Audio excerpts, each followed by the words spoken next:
അപരാന്നത്തിന്റെ അനന്ത പഥങ്ങളിൽ ആകാശ നീലിമയിൽ അവൻ നടന്നകന്നു. ഭീമനും യുധിഷ്ഠിരനും ബീഡി വലിച്ചു. സീതയുടെ മാറുപിളർന്ന് രക്തം കുടിച്ചു ദുര്യോധനൻ. ഗുരുവായൂരപ്പന് ജലദോഷമായിരുന്നു അന്ന്. അമ്പലത്തിന്റെ അകാൽ വിളക്കുകൾ തെളിയുന്ന സന്ധ്യയിൽ അവൾ അവനോട് ചോദിച്ചു, ഇനിയും നീ ഇതുവഴി വരില്ലേ ആനകളെയും തിരിച്ചു? എങ്ങനുണ്ട്?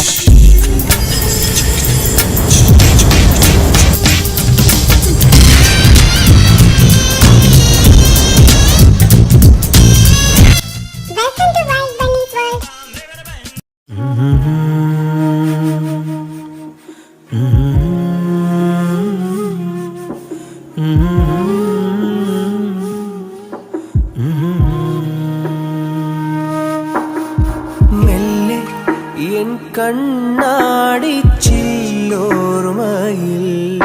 ശ്രുതിരാഗത്തിൽ നടമാടും തിങ്കളെ, മുല്ലേ മഴവില്ലേ ചൊല്ലുമൂ വന്തിയിൽ മഴയായെന്നിൽ തോരാതെ മൊഴിയാകുമോ?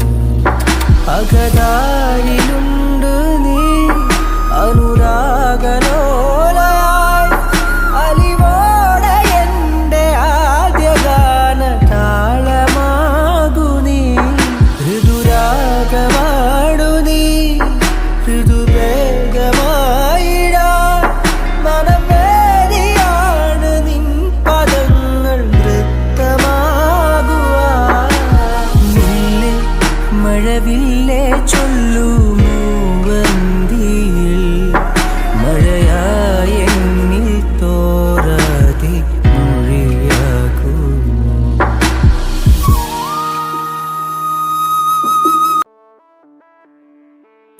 എടാ വീട്ടിൽ നീ ഇങ്ങനെ എന്നെ പിടിച്ച് വലിക്കണ്ട, ഞാൻ പിറകെ വരുമല്ലേ ചെയ്യുന്നേ. മറ്റേ കാര്യം. ഓ ഇതാണോ പിറകെ വരുന്നത്? ആമ ഇതിന് നന്നായിട്ട് വേഗത്തിൽ നടക്കും. എവിടെ കാണുന്നില്ലല്ലോ. നീ പതുക്കെ വന്നോട്ടാ കാണാത്തത്. ഇവിടെ നിൽക്കേണ്ടതാണല്ലോ. ഓ നീ ഇങ്ങനെ നടന്ന് ചാവാണ്ട് സമാധാനത്തിൽ നോക്ക്. ഇവിടെ എവിടെയെങ്കിലും തന്നെ കാണും നിന്റെ ആളിക്കത്തുന്ന അഗ്നി. ഓ ഇന്നലെ തൊട്ട് നടങ്ങിയത് അഗ്നി അഗ്നി അഗ്നി.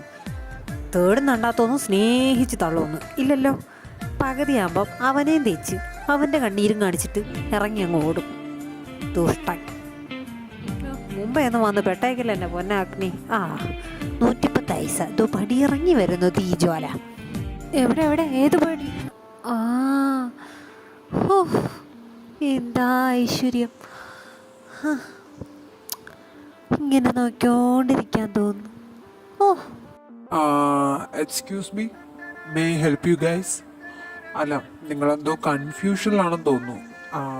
ബാറിൽ വന്നതാണെങ്കിൽ bar and pub time 7 o'clock തൊട്ടാ. നിങ്ങളിപ്പോൾ ഓൾമോസ്റ്റ് 5 o'clock വന്നിരിക്കുന്നത്. Any help? ഓ ഇനിയിപ്പോൾ ഹെൽപ്പിൻ്റെ ആവശ്യമൊന്നും വരുമെന്ന് തോന്നില്ല. ഇവിടെ നിന്ന് വലിച്ചുകൊണ്ടിരിക്കുകയല്ലേ എല്ലാവരും. എപ്പോഴാണാവോ പൊട്ടിത്താഴെ വീഴുന്നത്. പടച്ച തമ്പുരാന് മാത്രം അറിയാം. അല്ലേലും ഇവൻ മീൻ പിടിക്കാൻ തോട്ടി എറിഞ്ഞു കഴിഞ്ഞാൽ ഒരു മീനെങ്കിലും കുടുങ്ങും. കുടുങ്ങിയിട്ട് ആ മീനിനെ ഇവൻ തന്നെ അഴിച്ചു വിടും. എന്തൊരു ലോജിക്കൽ പ്രണയം. തേണ്ടി. എക്സ്ക്യൂസ് മീ സാർ, സാറെന്താ ഈ മീൻ പിടിക്കുന്ന കാര്യമൊക്കെ പറയുന്നത്? May help you? എന്തെങ്കിലും ഹെൽപ്പ് വേണോ? ഹെൽപ്പ്? ഹെൽപ്പ് തണ്ടി. വായും തുറന്ന അഗ്നിജോല അണയുന്നത് നോക്കിയോണ്ട് നിൽക്കാതെ പറയണോ? അയാൾ ചോദിക്കുന്നുണ്ടല്ലേ എന്തിനാ വന്നേന്ന്. തുറന്ന് പറ. ഐ ആം സോറി ആക്ച്വലി ഇന്ന് വൈകുന്നേരം ഇവിടുത്തെ മാനേജറിൻ്റെ അടുത്ത് വന്നിട്ട് ഞാൻ രാവിലെ വന്ന് അപ്പോയിൻമെൻ്റ് ലെറ്റേഴ്സ് എടുത്തായിരുന്നു. ഒരു ക്ലീനറിനും ഒരു ബാർ അറ്റൻഡറിനും വേണ്ടി. അത് ഞങ്ങൾ രണ്ടുപേരും ജോയിൻ ചെയ്യാൻ വന്നതാ. 5 മണിക്ക് വരാൻ പറഞ്ഞായിരുന്നു. മാനേജർ ഞാനാണല്ലോ. നിങ്ങൾ പറയുന്ന കിരണ്ണയാണെന്ന് തോന്നുന്നു. അവൻ മാനേജറൊന്നും അല്ല. അവൻ ഇവിടുത്തെ കാര്യങ്ങൾ, ഫിനാൻഷ്യൽ കാര്യങ്ങളൊക്കെ നോക്കുന്ന ആളാ. അവനാണ് അപ്പോയിൻമെന്റ് ചെയ്തത്. 2 വേക്കൻസി ഉണ്ടായിരുന്നു. പക്ഷെ അവൻ എന്നോട് നിങ്ങൾ വരുന്ന കാര്യമോ അല്ലെങ്കിൽ രണ്ടുപേരും വന്ന് അപ്പോയിന്റ്മെന്റ് ലെറ്റർ വാങ്ങിച്ചുകൊണ്ട് പോയെന്നോ ഒന്നും പറഞ്ഞില്ലല്ലോ.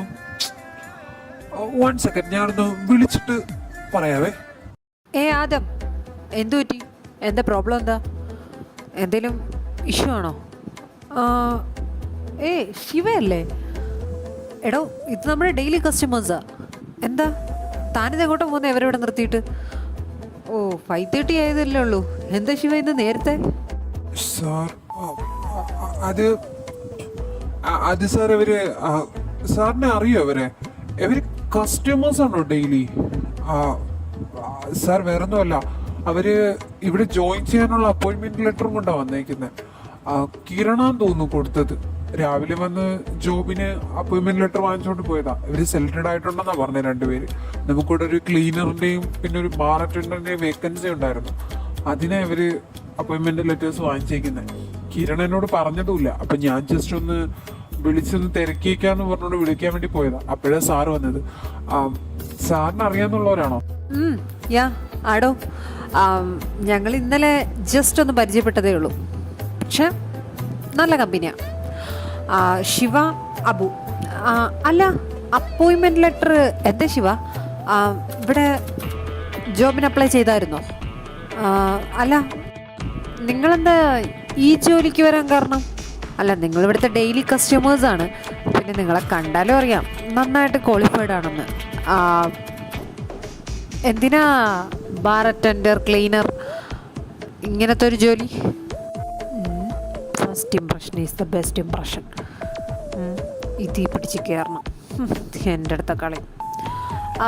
അതെന്താ അഗ്നി അങ്ങനെ പറഞ്ഞേ? ഞങ്ങൾക്ക് കുറച്ച് ഫിനാൻഷ്യൽ പ്രോബ്ലം ഉണ്ട്, അതുകൊണ്ടാണ് ഈ ജോലിക്ക് വന്നത്. ഈ ബാർ അറ്റൻഡർ ആൻഡ് ക്ലീനർ അത്രയ്ക്ക് മോശപ്പെട്ട ജോലിയാണോ? എന്തോ എനിക്കും എൻ്റെ ഫ്രണ്ടിനും അങ്ങനെ തോന്നിയില്ല. അതുകൊണ്ട് തന്നെയാണ് ഇവിടെ വേക്കൻസി ഉണ്ടെന്ന് അറിഞ്ഞപ്പോൾ രാവിലെ തന്നെ ഞാൻ വന്ന്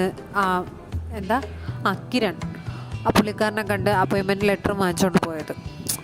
വൈകുന്നേരം 5:30 ആകുമ്പോഴത്തേക്കും വരാനാണ് പറഞ്ഞത്. ഇപ്പോൾ ഇവിടെ വന്നപ്പോഴത്തേക്കും പുള്ളിക്കാരനെ കാണാനില്ല. പകരം നിങ്ങളൊക്കെയാണ്. നിങ്ങൾക്കാണെങ്കിൽ അഗ്നിക്ക് ഞങ്ങൾ അറിയാം, ബട്ട് എനിക്കുന്നാക്ക് ഞങ്ങൾ അറിഞ്ഞൂടല്ലോ. എന്ത് ചെയ്യാനാ?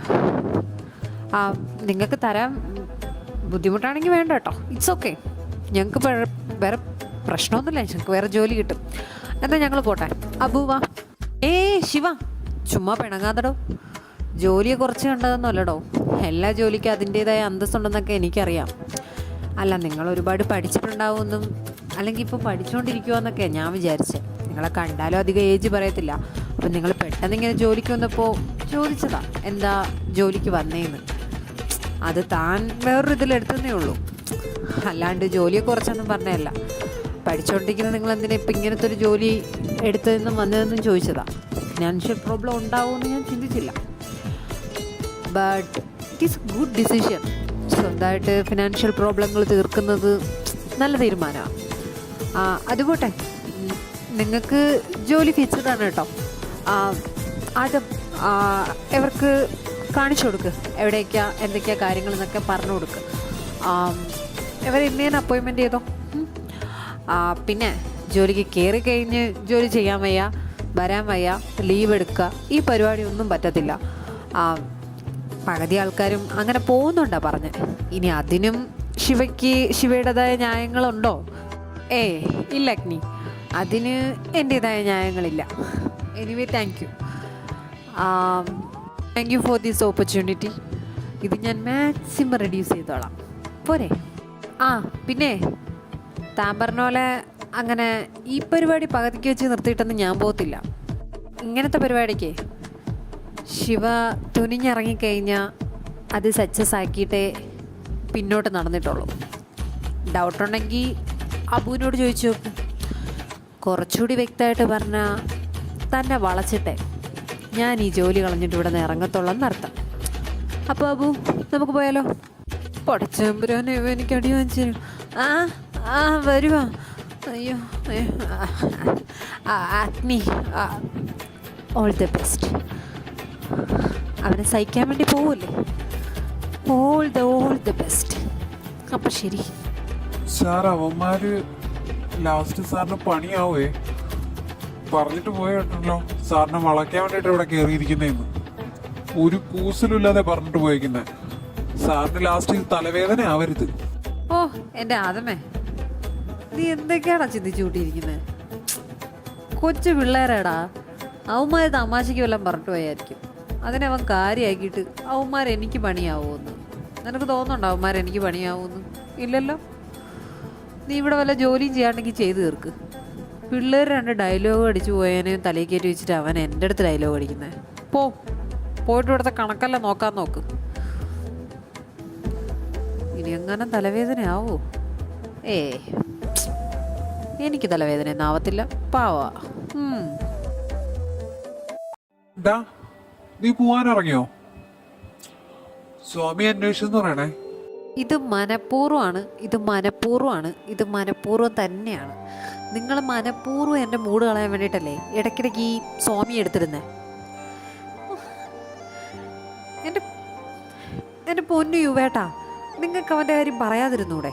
എനിക്ക് എന്നൊരു വല്ലാത്ത ഇറിറ്റേഷനാണ്. ജന്തു കേൾക്കുമ്പോൾ തന്നെ ദേഷ്യം വരും. വേറെ വല്ലതും പറയണ്ടോ? ചൂടാവതടാ. ഉണ്ട്. എന്റെ അനിയനില്ലേ അസുർ വിക്രം, അവൻ ഇന്ന് വീട്ടിലോട്ട് വരുമോ? അല്ല, സാധാരണ അവൻ വീട്ടിലോട്ടൊന്നും വരാറില്ല. അവന്റെ പേരിലൊരു ഫ്ലാറ്റ് വാങ്ങിയിട്ടിട്ടുണ്ടല്ലോ, അവിടെയാണല്ലോ അന്തിയുറക്കവും വിശ്രമവും ഒക്കെ. ഇങ്ങോട്ട് വരാറില്ലല്ലോ, അതുകൊണ്ട് ചോദിച്ചതാ. അവൻ ഇന്നെങ്ങാണ് ഇങ്ങോട്ട് വരുമെന്ന് നിനക്ക് വല്ല വിവരവും കിട്ടിയായിരുന്നോ? അടുത്ത മൂടും പോയി. നിങ്ങൾക്ക് എപ്പോഴും നോക്കിയാലും ഈ മരവാഴകളെ കുറിച്ച് മാത്രമേ ചോദിക്കാനുള്ളൂ. നല്ല കാര്യം വല്ലതും ചോദിച്ചൂടെ? എനിക്കെങ്ങനെ അറിയാനാ കണ്ട വാഴകളുടെ കാര്യമൊക്കെ? എനിക്കറിയത്തില്ല നിങ്ങളുടെ അനിയൻ്റെ കാര്യം. മാവേലിയാണല്ലോ, തോന്നുമ്പോൾ വരുമായിരിക്കും. ഇനി നിങ്ങളെങ്ങാനും വന്നത് അറിഞ്ഞിട്ടുണ്ടെങ്കിൽ ഒട്ടും ഇങ്ങോട്ട് നോക്കണ്ട. നിങ്ങളെന്തായാലും വരുമ്പോൾ 100 ചോദ്യങ്ങൾ ചോദിക്കുമല്ലോ. പേടിയാണെങ്കിലും നിങ്ങളുടെ ഈ വായിലെ ചോദ്യങ്ങൾക്ക് കുറവില്ലാന്ന് അസുർ വിക്രമിന് അറിയാം. അതുകൊണ്ട് ഈ വഴിക്ക് നോക്കണ്ട. എനിക്കറിയത്തില്ല, വരുവാണെങ്കിൽ വരുമായിരിക്കും. പിന്നെ ഞാൻ ഈ പേഴ്സണൽ കാര്യങ്ങളൊന്നും അധികം കിള്ളി ചോദിക്കാത്തതുകൊണ്ട് എനിക്ക് ഒട്ടും അറിയത്തില്ല. എനിക്കിന്ന് നേരത്തെ വീട്ടിൽ പോകണം, അതുകൊണ്ടാണ് ഞാൻ ഇറങ്ങിയത്. എൻ്റെ ഒരു ഫ്രണ്ടിനെ കാണാനുണ്ട്, പോരാനിട്ട് എനിക്കൊന്ന് കിടന്ന് ഉറങ്ങണം. എത്ര ദിവസമായെന്നറിയാം നേരെ ചൊവ്വേ ഉറങ്ങിയിട്ട്. ഒരു സ്വാമി ആ ജന്തുരം, അയാളിപ്പം എന്നോടുള്ള വാശിക്ക് റൂം മാറി കിടക്കുക. അതും കൂടി കാണുമ്പോൾ എനിക്ക് ഉറക്കം കൂടി വരുന്നില്ല. ഒന്നും പറഞ്ഞാൽ യുവേട്ടന് മനസ്സിലാവത്തില്ല. ഞാൻ പോവാ. അപ്പൊ അവന്റെ ദേഷ്യവും അവന്റെ വാശിന്നല്ല നിന്റെ പ്രശ്നം. അവൻ നിന്റെ കൂടെ വന്ന് കിടക്കാത്തതാണ് നിന്റെ പ്രശ്നം. അങ്ങനെ നേരെ ചൊവ്വേ പറമോനെ ദിനേശ. നീ വളച്ചു ചുട്ടി കാര്യം പറയാതെ ഇതുപോലെ മയത്തിലും നേരെയും വ്യക്തമായും കാര്യങ്ങൾ പറയണം. നിനക്ക് പറഞ്ഞാൽ പോരെ, ഒരാളാ ഈഗോ അങ്ങ് വിട്ടുകൊട്. ഇത് രണ്ടുപേരും ഒരേപോലെ ഈഗോ പിടിച്ചു കഴിഞ്ഞാൽ എങ്ങനെ ശരിയാവാനാ? ഒരാൾ കുറച്ചൊന്ന് താന്നു കൊടുക്കണം. എന്നാൽ മാത്രമല്ലേ ഒരു റിലേഷൻഷിപ്പിന് അതിൻ്റെതായിട്ടൊരു നയമൊക്കെ കാണത്തുള്ളൂ. ഇല്ലെങ്കിൽ പിന്നെ എന്തോന്ന് റിലേഷൻഷിപ്പാണേ, എപ്പോഴും അടിയൂടാനല്ലേ നേരം കാണത്തുള്ളൂ. എൻ്റെ പൊന്നു യുവേട്ടാ, നിങ്ങളെപ്പോലെ മഹാത്മാഗാന്ധി ആവാൻ എന്നെ കൊണ്ട് പറ്റത്തില്ല. എനിക്കും ഉണ്ട് കുറച്ചൊക്കെ വാശിയും ദേഷ്യവും അഹങ്കാരമൊക്കെ. അല്ലാതെ ആ തെണ്ടിക്ക് മാത്രമല്ല. ഞാനായിട്ട് അങ്ങോട്ട് ചെന്ന് എന്തായാലും അവന് ബൊക്കയും പൂച്ചണ്ടും കൊടുത്ത് മിണ്ടാനൊന്നും പോകുന്നില്ല. അങ്ങനെ മിണ്ടണമെങ്കിൽ എൻ്റെ പേര് മാറ്റി എഴുതണം. ഇപ്പോഴേ പറഞ്ഞേക്കാം. അവരുടെ ഒരു പ്രേമം, ഒരു ബെഡ്റൂം, തേങ്ങ കൊല. നിങ്ങൾക്കിതൊക്കെ പറ്റുമായിരിക്കും, പക്ഷേ എന്നെ കൊണ്ട് പറ്റത്തില്ല. തൊടുമ്പോൾ ദേഷ്യപ്പെടാനേ ഞാൻ കുപ്പിന്ന് വന്ന ഭൂതോ അല്ലെങ്കിൽ പാവയൊന്നും അല്ല. എനിക്കും ഉണ്ട് എൻ്റെതായ ഫീലിങ്സ്, വിഷമമൊക്കെ. അതൊക്കെ അവൻ മനസ്സിലാക്കണം. അത് മനസ്സിലാക്കണ വരെ ഞാൻ അവനോട് മിണ്ടാതിരിക്കുന്നതാണിത് നല്ലത്. എടാ ഋത്വിക്കേ, നീ പറഞ്ഞതൊക്കെ ശരിയാ. ഒരു റിലേഷൻഷിപ്പ് ആകുമ്പോ എപ്പോഴും സ്നേഹം മാത്രമല്ല, വാശിയും അങ്ങോട്ടും ഇങ്ങോട്ടും ദേഷ്യവും വഴക്കും എല്ലാം വേണം. അതൊക്കെ ശരി തന്നെയാണ്. പക്ഷെ ഞാൻ നിന്റെ അടുത്തൊരു കാര്യം പറയട്ടെ. എടാ, ഈ നമ്മൾ പിണങ്ങിയിരിക്കുന്ന സമയങ്ങളിലായിരിക്കും ചിലപ്പോൾ പല നഷ്ടങ്ങളും സംഭവിക്കുന്നത്. അതുകൊണ്ട് നമുക്ക് വേണ്ടപ്പെട്ടവരോടോ അല്ലെങ്കിൽ നമ്മളുമായിട്ട് അത്രയും അറ്റാച്ച്ഡ് ആയിട്ട് നിൽക്കുന്നവരോടോ നമ്മൾ അധികം പിണങ്ങിയിരിക്കാൻ പാടില്ല. ഈ മിണ്ടാണ്ടിരിക്കുന്ന സമയത്തിന് അവർക്ക് വല്ലതും പറ്റിപ്പോയാൽ അത് നമ്മുടെ ഒരു തീരാ നഷ്ടമല്ലേ. അത് സഹിക്കാൻ നമ്മളെ കൊണ്ട് പിന്നോട് പറ്റുമോ? എല്ലാം നഷ്ടപ്പെട്ടതിന് ശേഷം ഇല്ലല്ലോ. അതുകൊണ്ട് പൊന്നുമോൻ ഈ കഴുക്ക കൂതറ പിണക്കമൊക്കെ മാറ്റി വെച്ചിട്ട് പെട്ടെന്ന് പോയി മിണ്ടാൻ നോക്കും കേട്ടോ. ആലോചിക്കാം പോരെ? അടിയൻ്റെ ഉപദേശം കഴിഞ്ഞെങ്കിൽ നോമങ്ങോട്ട് പൊക്കോട്ടെ. നോമ്പിന് നോമ്പിൻ്റെ ആത്മാർത്ഥ സുഹൃത്തിനെ കാണാനുണ്ട്. എന്നാ അടിയൻ അങ്ങോട്ട്. ആഹാ, അത് കൊള്ളാലോടാ. നിന്റെ ഈ ആത്മാർത്ഥ സുഹൃത്തിന്റെ കാര്യം നിന്റെ അസുർ വിക്രമിന് അറിയാവോ? അല്ല, നിങ്ങൾ രണ്ടുപേരും കോളേജ് ടൈം തൊട്ട് ഒരുമിച്ചുള്ളവരാ. അത് പോരാഞ്ഞിട്ട് അവനാ നിന്റെ ബെസ്റ്റ് ഫ്രണ്ട് എന്ന് പറഞ്ഞോണ്ടാ അവൻ നടക്കുന്നേ. ഇടയ്ക്കിടയ്ക്ക് അവൻ അതിവിടെ പറയുന്നുണ്ട്, അവനാ നിന്റെ ബെസ്റ്റ് ഫ്രണ്ട്, അവനാ നിന്റെ ബെസ്റ്റ് ഫ്രണ്ട്, അവനാ നിന്റെ ബെസ്റ്റ് ഫ്രണ്ട് എന്ന്. നീ അവന്റെ ബെസ്റ്റ് ഫ്രണ്ട് എന്നൊക്കെ. ഇതിപ്പോ ഈ അവനല്ലാതെ വേറെ ഏതാടോ ഒരു ആത്മാർത്ഥ സുഹൃത്ത്? ഓ എൻ്റെ യുവേട്ടാ, അത് അവൻ പറയുന്നതല്ലേ. എനിക്കും കൂടി തോന്നണം അവൻ എൻ്റെ ഫ്രണ്ടാ, ബെസ്റ്റ് ഫ്രണ്ടാന്ന്. ഓ, കടിച്ചു കീറി തിന്നാൻ നിന്നിട്ട് അവൻ എൻ്റെ ബെസ്റ്റ് ഫ്രണ്ടാന്ന് അല്ലേ? ഒരുമിച്ച് പഠിച്ചതൊക്കെ ശരി തന്നെയാണ്. നേരെ ചൊവ്വയൊന്നും സമാധാനത്തിൽ സംസാരിക്കുക പോലുമില്ല ഏട്ടൻ്റെ അനിയൻ. പിന്നെ അവനറിയാത്ത വേറെ ഒരുപാട് ഫ്രണ്ട്സ് എനിക്കുണ്ട്. അതിലൊരു ഫ്രണ്ടായത്. പക്ഷെ ഈ ഫ്രണ്ടിനെ അവൻ എന്തായാലും അറിയാം കേട്ടാ. എന്നാ ഞാൻ പോട്ടെ. പൊക്കോ പൊക്കോ. പിന്നെ ഞാൻ പറഞ്ഞ കാര്യം മറക്കണ്ട, സോമിയോട് മിണ്ടുന്ന കാര്യം. ആലോചിച്ചോണ്ടാ നടക്കുന്നേ, മിണ്ടണോ വേണ്ടേന്ന്. ഇപ്പൊ തൽക്കാലം മാഷ് പോയി റെസ്റ്റ് എടുക്ക്, ഞാൻ ആലോചിച്ചിട്ട് മിണ്ടിക്കോളാം. ആലോചിച്ചിട്ട് മതി. ഈ ചെറുക്കന്റെ ഒരു കാര്യം, വെറുതെ ആവശ്യമില്ലാത്ത ഒരു സൗന്ദര്യ പിണക്കങ്ങളും. പറയുന്നേട്ടത്തൊന്നും നമ്മളൊന്നും പിണങ്ങാറില്ല.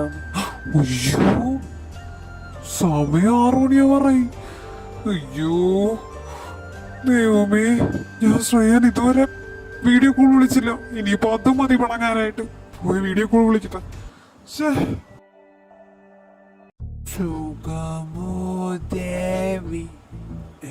അങ്ങനെയല്ലല്ലോ. ഓ, ഞാൻ കഷ്ടപ്പെട്ട് പഠിച്ച പാട്ടായിരുന്നു. ഇതും എനിക്ക് ഓർമ്മയില്ല. എന്തൊരു കഷ്ടമാ. ഓ, ഇതിങ്ങനൊരു പൊട്ടൻ. വേറൊരുത്തനാണെങ്കിൽ വീഡിയോ കോൾ വിളിക്കാന്ന് പറഞ്ഞിട്ട് വിളിച്ചതേ ഇല്ല. അവനെ മിക്കവാറും ഞാൻ കൊല്ലും. മിക്കവാറും ഞാൻ കേരളത്തിലോട്ട് പോകേണ്ടി വരും. പൊട്ടാ, ആ പാട്ട് അങ്ങനെ തന്നെയാ. നീ ധരിച്ചെന്നല്ല പാടിയേ, നേരെ തന്നെയാ പാടിയേ. സുഗമോ ദേവി, അത് തന്നെയാ പാട്ട്. അതെ, നീ എന്ത് ചെയ്യുവാ? ഞാൻ കളിക്കുന്നല്ല, ഞാൻ പഠിക്കാൻ വേണ്ടി എണീച്ചതായിരുന്നു. അപ്പോഴേ ചേട്ടൻ വന്നേ. എന്തോ ചേട്ടാ? ഓഹോ, നിന്റെ പഠിക്കുന്ന പുസ്തകത്തിലെ ലൈനായിരിക്കുമല്ലേ ഈ പാടിയ സുഗമോ ദേവി. കൊള്ളം പറഞ്ഞത് തെണ്ടി. ഈ റൂമിനകത്ത് പുസ്തകം ഒഴിച്ച് ബാക്കിയെല്ലാം എനിക്ക് കാണാം. ഇതോ സൈഡിൽ ഇരിപ്പുണ്ട്, പക്ഷെ അടുക്കി വെച്ചേക്കാ നല്ല നീറ്റായിട്ട്. എന്തിനാ? കാണാനായിട്ട്. തെണ്ടി. നിന്റെ ഈ നുണയൊക്കെ വിശ്വസിക്കുന്നേ അച്ഛനുണ്ട് ഇവിടെ, ഞാൻ വിശ്വസിക്കത്തില്ല. വോലുമാക്രി. എടാ കാട്ടുപൂച്ചേ, അപ്പം വിളിക്കുന്നുണ്ട്, താഴത്തിറങ്ങി വാ. എന്തോ കാര്യമായിട്ട് പറയണമെന്നാ പറഞ്ഞേ. ഞാൻ പ്ലസ് 2 ജയിച്ചു കഴിഞ്ഞാലേ അപ്പൻ എനിക്ക് പുതിയ സ്കൂട്ടർ വാങ്ങിച്ചു തരാന്ന് പറഞ്ഞിട്ടുണ്ട്. മാറും. വെള്ളപ്പാറ്റ അവിടെ നിന്നേ. നീ ഇപ്പൊ പോയി സ്കൂട്ടറിന്റെ കാര്യം ഒന്നും ചോദിക്കണ്ട. അപ്പനെന്തോ ഭയങ്കര സീരിയസ് ആയിട്ടാ, കണ്ണൊക്കെ കലങ്ങിയിരിക്കുന്നുണ്ട്. പോരാനിട്ട് കരഞ്ഞതാ തോന്നുന്നേ. ശബ്ദമൊക്കെ അടഞ്ഞ് എന്തോ ഉണ്ട്, എന്തോ പറ്റിയിട്ടുണ്ട്. നീ ഇപ്പോൾ പോയി സ്കൂട്ടറിൻ്റെ ആരും ചോദിക്കില്ല. അപ്പോൾ അതൊന്നും കേൾക്കാൻ പറ്റിയ മൂഡിലൊന്നും ആയിരിക്കത്തില്ല. പിന്നെ എക്സാമിന് ഇനിയുണ്ടല്ലോ 1 മാസം. എടാ, ഇന്നേ വരെ അപ്പം പറഞ്ഞ സാധനം എന്തെങ്കിലും നിനക്ക് വാങ്ങി തരാതിരുന്നിട്ടുണ്ടോ? ഇല്ലല്ലോ. എക്സാം ഒക്കെ കഴിയുമ്പോഴത്തേക്കും നിൻ്റെ കയ്യിലെത്തും സാധനം. അതുകൊണ്ട് നീ ടെൻഷൻ അടിക്കണ്ട കേട്ടാ. നീയേ ഇപ്പോൾ പോയിട്ട് ആ കാര്യമൊന്നും പറയണ്ട. മിണ്ടാതെ എൻ്റെ കൂടെ ഇറങ്ങി അങ്ങ് വന്ന് നിന്നാൽ മതി. അപ്പം എന്താ പറയാൻ പോകുന്നതെന്ന് കേൾക്കുക, തിരിച്ചിങ്ങ് കയറി വരിക. പിന്നീട് അപ്പോൾ ഓക്കെ ആയതിനു ശേഷം സ്കൂട്ടറോ പാണ്ടിലോറിയോ എന്താ വേണ്ടതെന്ന് വെച്ചാൽ പോയി അപ്പനോട് പറഞ്ഞോ. ഇപ്പം ഏതായാലും നീ ഇതിനെക്കുറിച്ച് പറയാൻ പോകരുത് കേട്ടല്ലോ. എന്തൊരു കഷ്ടായത്. അപ്പന് ഓർമ്മ കാണത്തില്ല. ശരി, പക്ഷെ അപ്പന്റെ വിഷമം മാറി കഴിഞ്ഞ് ഞാൻ ഓർമ്മിപ്പിക്കും. അന്നേരം ചേട്ടൻ വന്ന് അതിന്റെ ഇടയ്ക്ക് ഒരു ഇടങ്കോലിടരുത്. കഴിഞ്ഞതിന് ഞാൻ ബൈക്കിന്റെ കാര്യം പറയുമ്പോഴേ ഏട്ടൻ എന്താ പറഞ്ഞേ, ഏട്ടന് പ്ലസ് 2 ജയിച്ചപ്പോ ബൈക്ക് വാങ്ങി തന്നില്ലല്ലോ എന്ന്. എന്റെ പൊന്നെ ഏട്ടാ, ഏട്ടൻ പഠിച്ച പ്ലസ് 2 ഒന്നല്ല ഇപ്പൊ ഞാൻ പഠിക്കുന്നത്. ഭയങ്കര പാടാ. അതുകൊണ്ട് ഞാൻ പഠിക്കുന്ന പ്ലസ് 2 എനിക്ക് ബൈക്കെങ്കിലും വേണം. ഇല്ലാന്നുണ്ടെങ്കിൽ ഞാൻ തോക്കും, മനഃപൂർവ്വം തോക്കും. നോക്കിക്കോ, പൊട്ടത്തൊരു എഴുതി വെച്ച് തോക്കും. പക്ഷെ ജയിക്കൊന്നും തോക്കും. ഏട്ടൻ എന്നെ അറിഞ്ഞൂടാ, ഞാൻ തീരുമാനിച്ചതാ. തോറ്റോ എൻ്റെ പൊന്നു മോനെ, നീ അറിയാണ്ട് തോക്കുവാണെങ്കിൽ നിനക്കൊരു ബൈക്കേ കിട്ടാണ്ടിരിക്കത്തുള്ളൂ. പക്ഷെ നീ ഈ പറഞ്ഞതുപോലെ മനഃപൂർവ്വം തോക്കുവാണെങ്കിൽ നിന്നെ അപ്പം മിക്കവാറും ഈ വീട്ടിൽ നിന്ന് പടിയടച്ച് പിണ്ടം വയ്ക്കും. മര്യാദയ്ക്ക് എഴുതി ജസ്റ്റ് പാസെങ്കിലും ആവാൻ നോക്കടാ. ബൈക്കെങ്കിൽ ബൈക്ക് നിൻ്റെ മുമ്പ് കൊണ്ട് വച്ചു തരും. അപ്പം നിനക്കറിയാലോ, നമുക്ക് ഇഷ്ടപ്പെട്ട സാധനങ്ങളൊന്നും തരാതെ ഒന്നും ഇരുന്നിട്ടില്ല. അവിടെ പൊന്നു മര്യാദയ്ക്ക് ഇറങ്ങി വാ അങ്ങോട്ട്. താഴെ പോയി അപ്പൻ എന്താ പറയാനുള്ളതെന്ന് കേൾക്കാം. ബൈക്ക് കിട്ടുമെങ്കിൽ കേൾക്കാം. അതിനെന്താ കുഴപ്പം? കേൾക്കാം. രണ്ടുപേരും വന്നോ? എന്തായിരുന്നു മേളില് ബഹളം? രണ്ടുപേരും കൂടി അടിയായിരുന്നോ?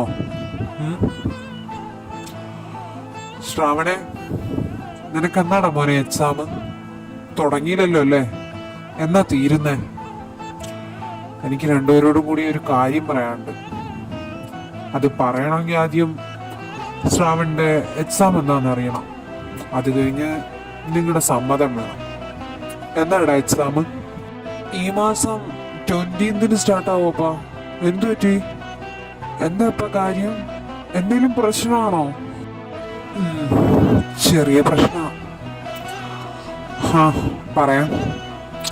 ശ്രേയാനെ, മോന് വേറെ വർക്ക് ആൻഡ് ഷെഡ്യൂൾസ് ഒന്നും ഇല്ലല്ലോ നമ്മുടെ കമ്പനിയിൽ? എന്തെങ്കിലും ഉണ്ടെങ്കിൽ തന്നെ അതൊക്കെ അപ്പം നോക്കിക്കോളാം. എൻ്റെ മക്കള് രണ്ടുപേരും കൂടി അപ്പന് ചെയ്യാൻ പറ്റാത്ത കുറച്ച് കാര്യങ്ങൾ അങ്ങ് നാട്ടിൽ പോയി ചെയ്യണം. അതായത് കേരളത്തില്. വാട്ട്? കേരളത്തിലോ? യോ, ഐ ആം സോ എക്സൈറ്റഡ് അപ്പാ. എന്താ, എന്ത് കാര്യം അപ്പാ? പറ. ഓ യവന്, ഈ പൊട്ടനോടല്ലേ ഞാൻ പറഞ്ഞോണ്ട് വന്നേ. ശ്രാവണേ, മിണ്ടാതെ നിൽക്ക്. എന്താ അപ്പാ, എന്തു പറ്റി? അപ്പൻ്റെ കണ്ണാകെ കലങ്ങിയിരിക്കുക. അപ്പനോട്ട് ഓക്കെ അല്ലെന്ന് അപ്പൻ്റെ മുഖം കണ്ട അറിയാം. ഞാനത് ചോദിക്കാൻ നിന്നപ്പോഴാണ് അപ്പൻ എവനെ വിളിച്ചുകൊണ്ട് വരാൻ പറഞ്ഞത്. അപ്പൻ എന്തെങ്കിലും ചോദിച്ചിട്ട് ഞങ്ങൾ പറ്റില്ല എന്ന് പറഞ്ഞിട്ടുണ്ടോ? അപ്പൻ എന്തിനിങ്ങനെ വളച്ചു കെട്ടുന്നേ? കാര്യം പറ. ഞങ്ങൾ രണ്ടുപേരും കേരളത്തിൽ പോകേണ്ട ആവശ്യം എന്താ? എന്താ പ്രശ്നം? അപ്പം പറ, എന്താ കാര്യം? എന്താ? അങ്ങ് കേരളത്തില് അപ്പന് ചെയ്യാൻ പറ്റാത്ത ഒരുപാട് കാര്യങ്ങളുണ്ട് മോനെ. ഇനി ഒരിക്കലും അതൊന്നും തിരുത്തി ചെയ്യാനും പറ്റത്തില്ല. പക്ഷെ ഈ ഒരു കാര്യമെങ്കിലും അപ്പനത് അറിഞ്ഞിട്ടും പോയി തിരക്കാതെയോ മൈൻഡ് ചെയ്യാതെയോ ഒക്കെ ഇരുന്ന് കഴിഞ്ഞാൽ ശരിയാവത്തില്ല. അപ്പൻ ഇവിടെ ഉള്ള ആരെയും ഫേസ് ചെയ്യാനോ അല്ലെങ്കിൽ അങ്ങോട്ട് വരാനോ ഉള്ള ധൈര്യമില്ല. അതുകൊണ്ടാ അപ്പൻ ഇത് അപ്പൻ്റെ മക്കളോട് പറയുന്നത്. അപ്പം പറഞ്ഞിട്ടില്ലേ മുത്തശ്ശനെയും ചെറിയച്ഛനെയും എല്ലാരെയും കുറിച്ച്. ചെറിയച്ഛനുമായിട്ട് അടിയുണ്ടാക്കിയിട്ട് കേരളത്തിൽ നിന്ന് ഈ ന്യൂയോർക്കിലോട്ട് വരുമ്പോ അപ്പന് വാശിയായിരുന്നു, മനസ്സ് മുഴുവൻ വാശി. ഇവിടെ വന്ന് ഇങ്ങനെ കോടികളും ലക്ഷങ്ങളൊക്കെ വെട്ടിപ്പിടിക്കുന്നതിന്റെ തിരക്കില് കുടുംബം, ഫാമിലി, അച്ഛൻ, ചെറിയച്ഛൻ, എന്റെ അനിയനെയൊക്കെ ഞാൻ മറന്നു. നിങ്ങളുടെ ചെറിയച്ചൊരു പാവമായിരുന്നു. പക്ഷെ എന്റെ വാശി, എനിക്ക് പണ്ടേ വാശി കുറച്ച് കൂടുതലാന്ന് അച്ഛൻ എന്തും പറയും. നിങ്ങളുടെ മുത്തശ്ശൻ പാവമായിരുന്നു.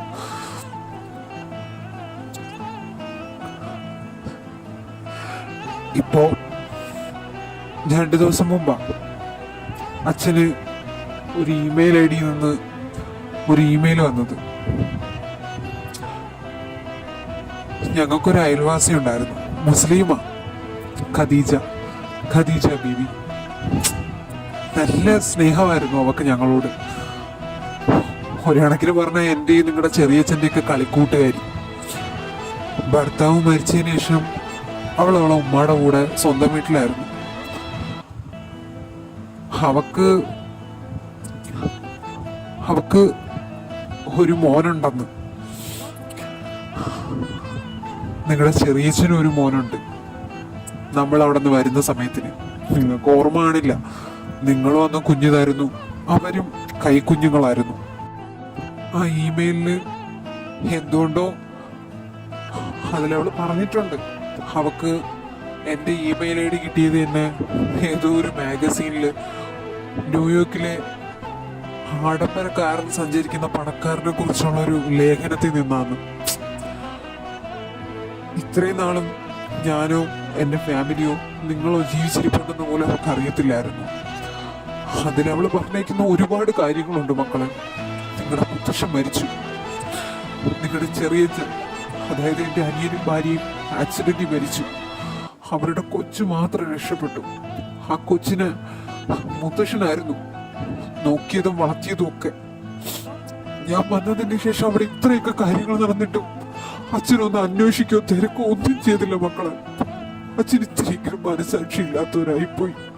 പണവും കോടികളും വെട്ടിപ്പിടിക്കാനുള്ള പാച്ചിലിനിടയിൽ ഇത്രത്തോളം പഠിപ്പിച്ച് ഇതെല്ലാം വെട്ടിപ്പിടിക്കാനുള്ള വിദ്യാഭ്യാസം ഉണ്ടാക്കി തന്ന അച്ഛനെ മറന്നു. കൂടപ്പിറപ്പായിട്ടുണ്ടായിരുന്ന സഹോദരനായിട്ടുള്ള അനിയനെ മറന്നു. ജന്മനാട് മറന്നു. കളിക്കൂട്ടുകാരെ മറന്നു. എല്ലാം മറന്നു. പണം പണം പണം, അത് തന്നെയായിരുന്നു ഈ കഴിഞ്ഞ 24 വർഷത്തെ എന്റെ ചിന്ത. അതുകൊണ്ടെന്നാ ഇതൊക്കെ നേടി വലിയ സന്തോഷം ഞാൻ അറിഞ്ഞിട്ടുണ്ടോ? കൂടപ്പിറപ്പില്ല, അച്ഛനില്ല, ആരുമില്ല, ഞാനും നിങ്ങളും മാത്രം. ഇനി അച്ഛൻ എവിടെ പോയിട്ട് ഒന്നും ചെയ്യാൻ പറ്റത്തില്ല. എല്ലാം പോയി. എന്റെ അനിയൻ പോയി, അവന്റെ ഭാര്യ പോയി, എന്റെ അച്ഛനും പോയി. അച്ഛൻ ഇനി ആകെ ചെയ്യാൻ പറ്റുന്ന കാര്യം അവന്റെ മോനെ നമ്മള്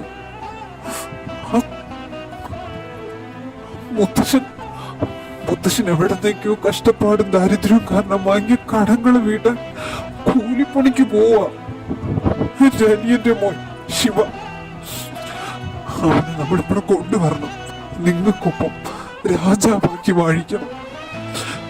അനിയനോട് ഒരു വാക്കും മിണ്ടാൻ, അവനോടൊരു മാപ്പ് പറയാൻ പോലും എനിക്ക് അവസരമില്ലാതെ ദൈവം എടുത്തു കളഞ്ഞു. അതിനെല്ലാത്തിനും പ്രായശ്ചിത്തം ചെയ്തേ പറ്റൂ. അച്ഛന് വയ്യ അങ്ങോട്ട് പോവാൻ. എന്റെ അച്ഛനും എന്റെ കൂടപ്പിറപ്പും ആരുമില്ലാത്ത ആ നാട്ടിലോട്ട് പോവാൻ അച്ഛന് വയ്യ. അവിടുത്തെ നാട്ടുകാരെ പരിഹാസ ചിരിയും പുച്ഛിക്കലും ഒന്നും കാണാനും വയ്യ.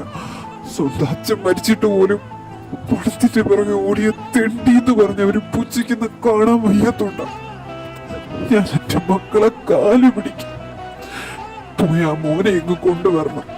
എവിടെയാന്ന് വെച്ച കണ്ടുപിടിച്ച് അവളുടെ കൂടെ ഉണ്ടെന്നാ പറഞ്ഞേ. ഖദീജയുടെ കൂടെ, ഖദീജയുടെ മോന്റെ കൂടെ.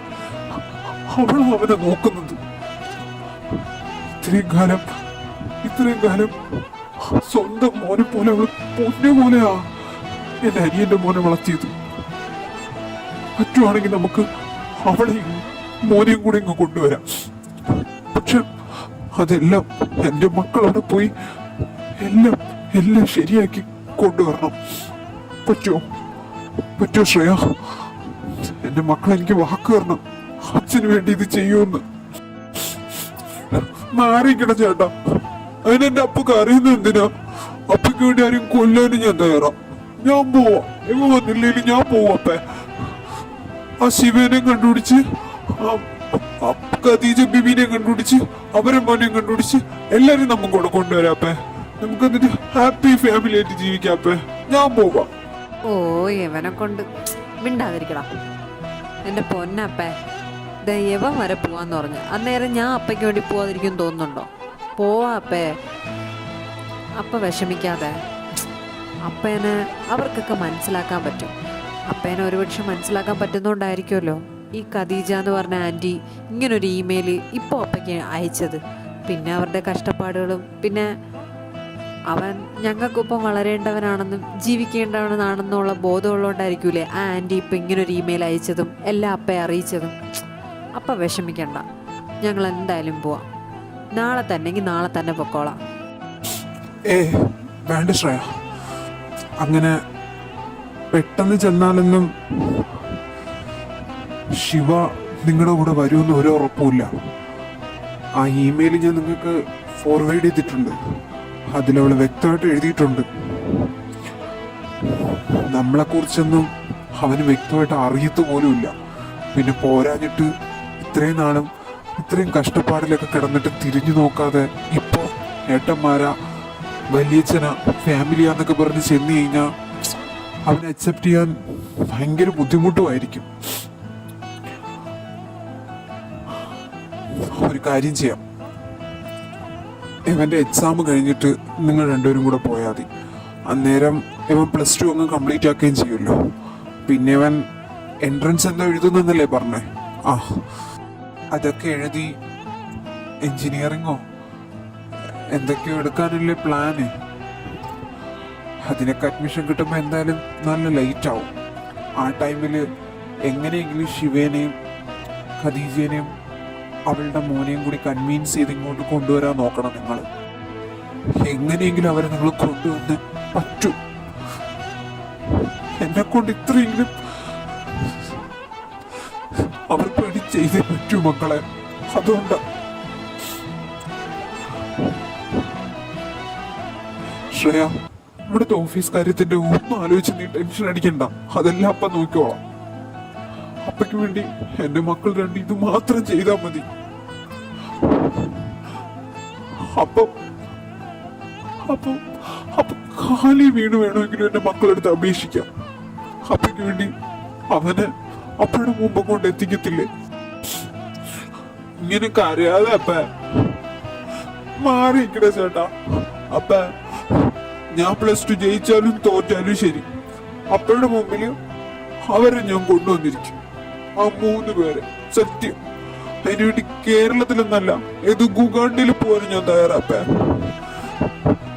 അതിനുവേണ്ടി ഞാൻ എന്ത് ത്യാഗം സഹിക്കാനും തയ്യാറാപ്പേ. മുതലക്കണ്ണീര് തുടങ്ങി എൻ്റെ അപ്പേ. ഞാൻ അപ്പയ്ക്ക് വാക്ക് തരിക, എന്നെ കൊണ്ട് പറ്റുന്ന വിധം ഞാൻ അവരെ കൺവീൻസ് ആക്കി എൻ്റെ അപ്പയുടെ മുമ്പ് കൊണ്ട് നിർത്തും. ഇതെൻ്റെ വാക്കാ. ഇതേ എവൻ്റെ ഈ മുതലക്കണ്ണീര് പോലെയൊന്നുമല്ല. ഞാൻ അതിനു വേണ്ടി എൻ്റെ മാക്സിമം ശ്രമിക്കുന്നതായിരിക്കും, എൻ്റെ മാക്സിമം എഫേർട്ട് എടുക്കുന്നതായിരിക്കും. എങ്ങനെയായിരുന്നാലും അപ്പയുടെ മുമ്പിൽ അവരെ കൊണ്ട് നിർത്തിയിട്ടേ ഇനി ഈ സ്ട്രൈക്ക് വേറെ എന്തും നോക്കാനുള്ളൂ. പോരെ? ഇനി എൻ്റെ അപ്പ ഇതും ആലോചിച്ച് വിഷമിക്കരുത്, കേട്ടല്ലോ? ശരിയാ, എൻ്റെ അപ്പയ്ക്ക് അപ്പയുടെ അപ്പന് വേണ്ടി ഒന്നും ചെയ്യാൻ പറ്റിയില്ല, അനിയന് വേണ്ടി ഒന്നും ചെയ്യാൻ പറ്റിയില്ല. പക്ഷെ അനിയൻ്റെ മോനുണ്ടല്ലോ, അവന് വേണ്ടി ദേ ഈ നിൽക്കുന്ന എന്നെ അവനേക്കാൾ ഉയരത്തിൽ വെച്ച് അപ്പയ്ക്ക് അവനെ നോക്കാൻ പറ്റും. അതിനുവേണ്ടി ഞങ്ങൾ അവനിവിടെ കൊണ്ടെത്തിച്ചിരിക്കും. ഇത്രയും കാലം അവനെ നോക്കിയ ഖദീജാൻ്റിക്കും ഖദീജാൻ്റിയുടെ മോന് വേണ്ടിയിട്ടും അപ്പയ്ക്ക് ഒരുപാട് കാര്യങ്ങൾ ചെയ്യാൻ പറ്റും. അതിന് അവരെയും ഞങ്ങളിവിടെ കൊണ്ടുവന്നിരിക്കും. ഇത് ഞങ്ങൾ തരുന്ന വാക്കാ, അപ്പയുടെ മക്കൾ തരുന്ന വാക്ക്. അപ്പ ചെയ്ത എല്ലാ തെറ്റിൻ്റെയും പ്രായച്ചിത്തം ഞങ്ങൾ ചെയ്ത് തീർത്തിരിക്കും അപ്പേ. ഇത് അപ്പയാണ് സത്യം. മതി ശ്രേയ, എനിക്കിത് മാത്രം കേട്ടാ മതി. അപ്പയ്ക്ക് ചെയ്യാൻ പറ്റാത്തതെല്ലാം അവനും ഖദീജയ്ക്കും മോനു വേണ്ടി അപ്പയ്ക്ക് ഇനിയെങ്കിലും ചെയ്യണം. താങ്ക് യു മക്കളെ, താങ്ക് യു സോ മച്ച്. എന്നാ ഇവന്റെ എക്സാം കഴിഞ്ഞിട്ട് കേരളത്തിലോട്ട് പറക്കാൻ തയ്യാറായിക്കും രണ്ടുപേരും. എത്രയും പെട്ടെന്ന് തന്നെ അങ്ങോട്ട് പോണം. ഓ എൻ്റെ അമ്മ, എൻ്റെ നടു. ഒരുത്തനെ പ്രേമിക്കാൻ വേണ്ടി എന്തെല്ലാം കഷ്ടപ്പാട് സഹിക്കണം, ഒരുത്തനെ വളയ്ക്കാൻ വേണ്ടി എന്തെല്ലാം ത്യാഗം സഹിക്കണം. ഓ ഓ അയ്യോ, അവൻ എന്തറിയണം? അവിടെ നിന്ന് രണ്ടെണ്ണെങ്കിലും വീത്തി കൊടുത്താൽ മതിയല്ലോ. ബാക്കിയുള്ള ഇവിടെ കിടന്ന് മാക്കെന്ന് തറ തുടയ്ക്കുമല്ലേ. അയ്യോ, യവന്മാരൊക്കെ കുടിച്ചിട്ട് പോയിട്ട് തുടച്ചാൽ പോരെ. മനുഷ്യന് സമാധാനമായിട്ട് വായി നോക്കാൻ പോലും കിട്ടുന്നില്ല. ഓ, ഇതെവിടെ പോയി കിടക്കുവാണോ എന്തോ. ഏയ് ശിവ, എന്താടോ മതിയാക്കിയിട്ട് പോകാൻ തോന്നുന്നുണ്ടോ ജോലി? ഞാൻ പറഞ്ഞില്ലേ താൻ എന്തായാലും ഇത് പകുതി വെച്ച് ഡ്രോപ്പ് ചെയ്യുന്നു. ജോലി മതിയാക്കാൻ തോന്നുന്നുണ്ടല്ലേ? അത് തന്നെ ഈ മുഖത്ത് തന്നെ എഴുതി വെച്ചിട്ടുണ്ട്. തന്നെ കൊണ്ട് പറ്റില്ലടോ. ഇതിപ്പോൾ തന്നെ തുടങ്ങിയിട്ടല്ലേ ഉള്ളൂ, അതിനു മുമ്പേ താൻ ക്ഷീണിച്ചു. പിന്നെ എങ്ങനെ കംപ്ലീറ്റ് ചെയ്യാനാ? ഇവിടെ മൊത്തം തുടങ്ങണ്ടേ, അതും ഇത്രയും വലിയ ഹോള്. ഇനിയിപ്പോൾ എന്തു ചെയ്യും? ദേ ഇത് തന്നെ ഒരു ചാൻസാ. ഇവിടെ ഡ്രോപ്പ് ചെയ്യുന്നെങ്കിൽ ചെയ്തോ. Hello, excuse me. ഞാൻ തറ തുടച്ച് ക്ഷീണിച്ചു എന്നുള്ള ശരി തന്നെയാണ്.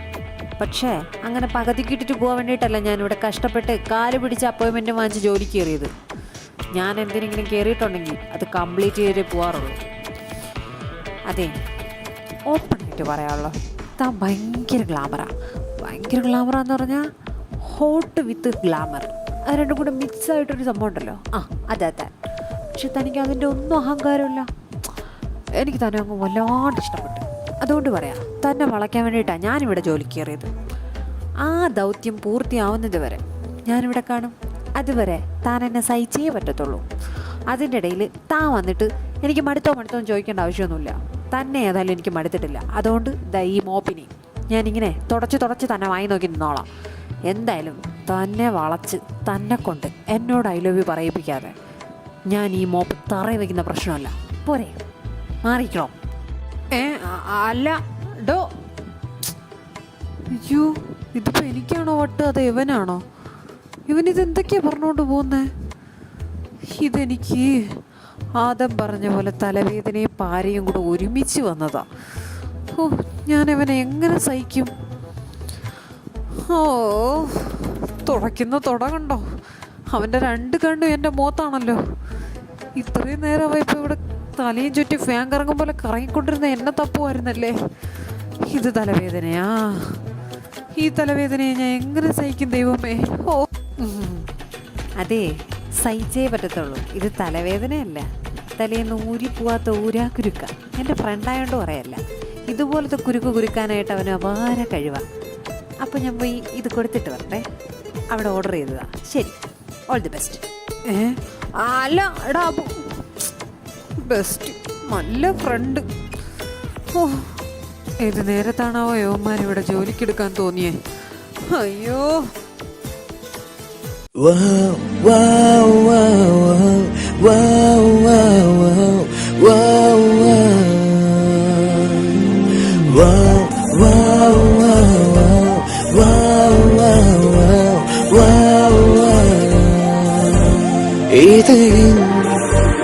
ஒரு ஓரம் சிரித்தாய் அன்பே, நிஜமா இது போதும் சிரிப்பாய் அன்பே, என் நாடியை சிரிக்க வைத்தாய், என் நிறவெல்லாம் வெளிச்சம் தந்தாய், என் நான் கர்வம் மறந்தென்று உன் முன்னே பணிய வைத்தாய்.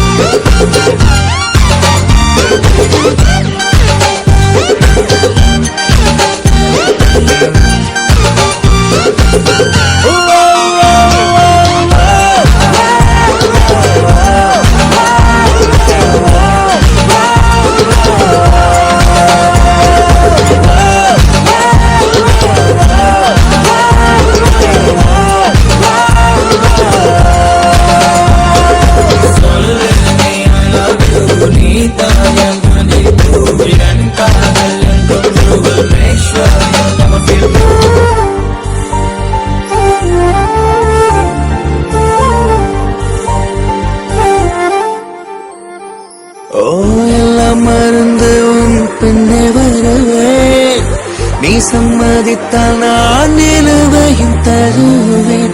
உன் நிழல் தரைப்படும் தூரம் நடந்தேன், அந்த நொடியைத்தான் கவிதையாய் வரையோடும். பெண்ணே கண்ணே செந்தேனே முன்னே என் உயிருக்கும் பெயரை வைத்தாய், என் நாடியை சிலுக்க வைத்தாய், என் நிலவெல்லாம் வெளிச்சம் தந்தாய்.